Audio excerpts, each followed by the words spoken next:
জেঠুমনি থাক না, আজকে আর সেই ওই দিনের কথা তুলতে হবে না, কারণ তারপরেও তো আমার শঙ্কর সাথে দেখা হয়েছে, আমাদের কথা হয়েছে, তাই তাই এখন থাক, এখন আর ওইসব কথা বলার কোনো মানে নেই, কোনো লাভ নেই। না না, আমি জানতে চাই এরকম একটা ইরেটিক ব্যবহার তুমি কেন করলে মহারাজ? আমরা বাড়িতে আসবো, সবকিছু ঠিক, তুমি আমাদের সঙ্গে আসবে, হঠাৎ টিকিট কি আছে জেঠুমনি? তারপরেই আমি আমার ডিসিশন চেঞ্জ করেছি। কেন চেঞ্জ করেছো সেটাই তো জিজ্ঞেস করছি। হঠাৎ কেন তুমি তোমার ডিসিশন চেঞ্জ করলে? ওই মেয়েটা ছিল বলে কি? ওই মেয়েটি কি তোমার ব্রেন ওয়াশ করে দিয়েছে শঙ্কর? জেঠুমনি, আমি তোমায় শ্রদ্ধা করি, এমন কোনো কথা বা এমন কোনো কাজ করো না যাতে সেই শ্রদ্ধাটা না থাকে। তুমি যে মেয়েটার কথা বলছো সেটা তুই বাচ্চা একটি মেয়ে, সে আমাকে ব্রেন ওয়াশ করবে বা বুদ্ধি দেবে এবং তার বুদ্ধিতে আমি চলবো, তুমি এটা ভাবলে কি করে? আমাদের সবারই সেটা মনে হচ্ছে মহারাজ। নাহলে তুই গেলি কেন? কি হলো বল? শঙ্খ, আমি তোমাকে বলছি, তুমি যেটা করেছো না সেটা একদম ঠিক কাজ করেছো, প্রকৃত ছেলের মতন কাজ করেছো। ওই দিন তোমার মা বাবার কাছে তোমার যাওয়া উচিত ছিল। আমি কিন্তু মায়ের জন্য সেখানে যাইনি। শঙ্খ, এটা তুমি মুখে বলছো বটে, কিন্তু তুমি তো জানতে যে তোমার মা ওখানে থাকবেন, সেটা জানার পরও তো তুমি ওখানে গিয়েছিলে। আর যদি বলো তোমার বাবার জন্য ওখানে গিয়েছিলে, তাহলে তো শঙ্খ সেদিন জোর করে তুমি তোমার বাবাকে এখানেও নিয়ে আসতে পারতে। কই, তা তো আনোনি। আসলে শঙ্খ, তুমি ওই বাড়িতে যেতে চেয়েছিলে। হ্যাঁ, তার অন্য কারণ আছে। যে কারণেই থাক শঙ্খ, আমাদের এটা ভাবতে খুব ভালো লেগেছে যে তুমি এই বিশেষ দিনে হসপিটাল থেকে বেরিয়ে তোমার বাবা মার সঙ্গে দেখা করতে গিয়েছিলে। চুপ করো। তখন থেকে দাঁড়িয়ে দাঁড়িয়ে কথা বলে যাচ্ছে। এবারে যে আমরা নিজেরা না ডাকলে কারোর কোনো আসার অধিকার নেই, সেটা তুমি জানো না?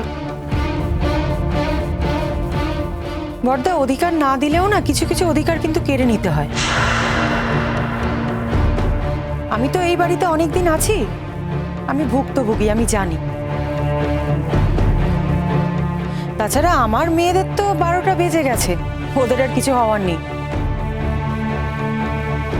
আর আমার স্বামীর কথা কি বলবো বলুন? আমি যদি হ্যাঁ বলি, আমার স্বামীর ধাত হচ্ছে না বলা।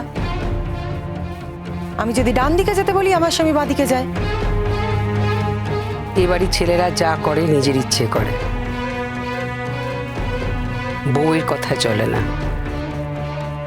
সেটা কি তোমার ক্ষেত্রেও প্রযোজ্য দিদি ভাই?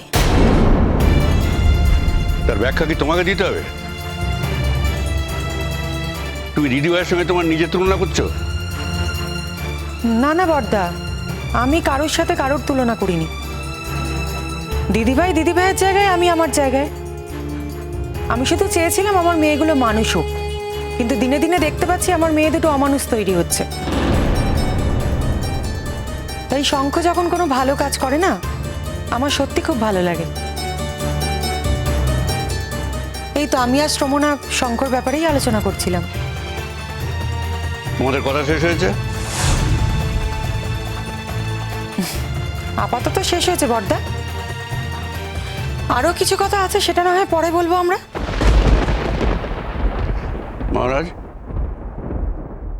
তুমি এই ব্যবহারটা করলে কেন? জেঠুমনি, আমার মনে হয়েছিল যে তখন আমার বাবার কাছে যাওয়া দরকার, আর আমার বাবার সাথে কিছু প্রয়োজনীয় কাজ ছিল, তাই। শঙ্কু প্লিজ, এই কথাটা অন্তত বলো না। আমি তো নিজের চোখে দেখেছি তুমি কেমন ভাবে গেছো। আমি গাড়ি এনে গেটের বাইরে ওয়েট করছি, তুমি তখন আমাকে বললে যে গাড়ি থেকে ফুলগুলো বের করে দিতে, তারপর মুহূর্তে বললে যে তুমি নাকি এখন ওদের সাথে ওদের বাড়িতে যাবে। সেদিনকে আমার ওখানে যেতে ইচ্ছে করছিল। কিন্তু কেন? কেন যেতে ইচ্ছে করছিল সেই কৈফিয়ত তোকে দিতে হবে নাকি? শঙ্খ, তুমি তোমার বাবা মার কাছে গিয়েছিলে, এটাই তো যথেষ্ট। আমার কিন্তু মনে হয় যে এর সাথে আরো অন্য কিছু আছে। কি অন্য কিছু? কি অন্য কিছু সেটা এখন সবাই জানে শঙ্খ। আমার মুখ থেকে বলিয়ে আমাকে আর সবার সামনে অসম্মান করো না। তোমাকে মোহরের সঙ্গটা ছাড়তে হবে শঙ্খ। মোহরের সঙ্গটা ছাড়তে হবে মানে? না না, আমি ঠিক বুঝলাম না। আমি কি মোহরের সঙ্গে থাকি? সঙ্গে থাকো কি না থাকো সেটা বড় কথা নয়, ওই মেয়েটার পেরিফেরিতে তোমার যাওয়া চলবে না। জেঠুমনি, আমাকে নির্দেশ দিয়ে কেউ কখনো কোনো কাজ করাতে পারেনি। তাছাড়া ওই মেয়েটা আমার পেরিফেরিতে পড়ে না, আর যাওয়ার প্রশ্নও নেই। কিন্তু তুমি যদি বলো যে ওই মেয়েটার সাথে কথা বলতে পারবো না, এটা তুমি একদিন বলেছো, সেটা কিন্তু আমি পারবো।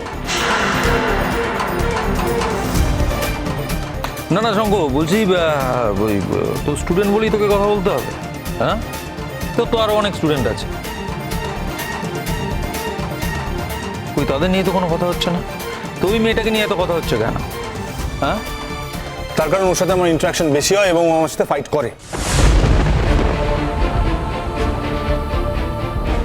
আমি তো সেটাই বুঝতে পারছি না শঙ্খ, যে এই ফাইট করার সাহসটা পায় কি করে? তুমি অ্যালাও করো কেন?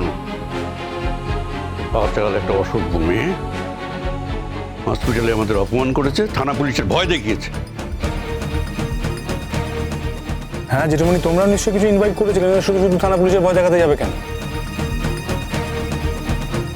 ও, তার মানে তুমি আমাদের কথা এখন বিশ্বাস করছো না? জেঠুমনি, এটা বিশ্বাস বা অবিশ্বাসের কথা নয়। তুমি যখন বলেছো নিশ্চয়ই মোহর এই ধরনের কাজ করেছে, কিন্তু তোমরা কি কিছুই করোনি? তোমরা কি কোনোভাবে ওকে ইনসিস্ট করোনি, ইনভাইট করোনি? আমি তো যতদূর শুনেছিলাম যে তোমরা থানা পুলিশের সাথে কথা বলেছিলে যাতে ওকে থানায় ডাকা হয়। আলবাত করেছি। মেয়েটি অত রাত্রে তোমার সঙ্গে বকখালিতে কি ব্যবহার করেছে সেটা তোমার মনে নেই? হ্যাঁ জেঠুমনি, মনে আছে। মেয়েটা আমাকে মুখের উপর দরজা বন্ধ করে দিয়েছিল এবং আমি ঘরে নক করছিলাম বলে বলেছিল যে এত রাতে ছাত্রীদের ঘরে নক করছেন কেন, আপনি এখান থেকে চলে যান। তোমার তো এটা বোঝা উচিত যে মেয়েটা আর যাই হোক চরিত্রহীন হয়।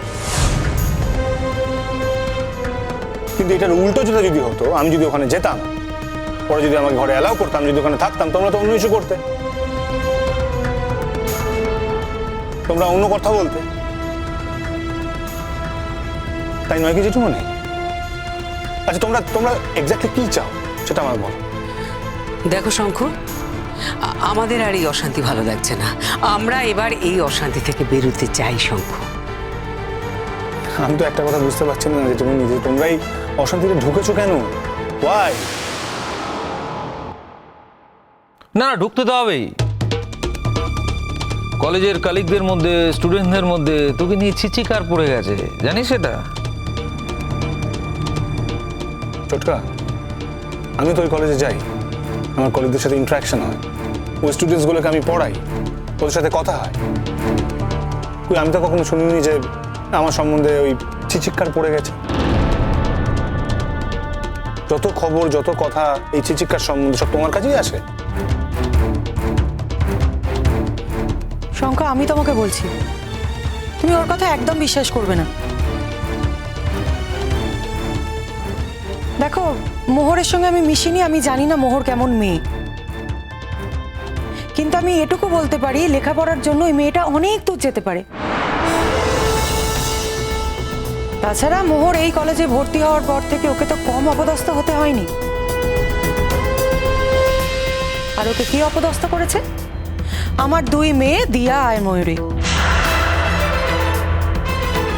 ওদের আবার এই ব্যাপারে ট্রেনিংও দেওয়া হয়েছে, মানে অপদস্থ করার জন্য। আমি সব কিছু জানি শঙ্খ, আর আমি তো তোমাকে এই কথাগুলো বলবোই।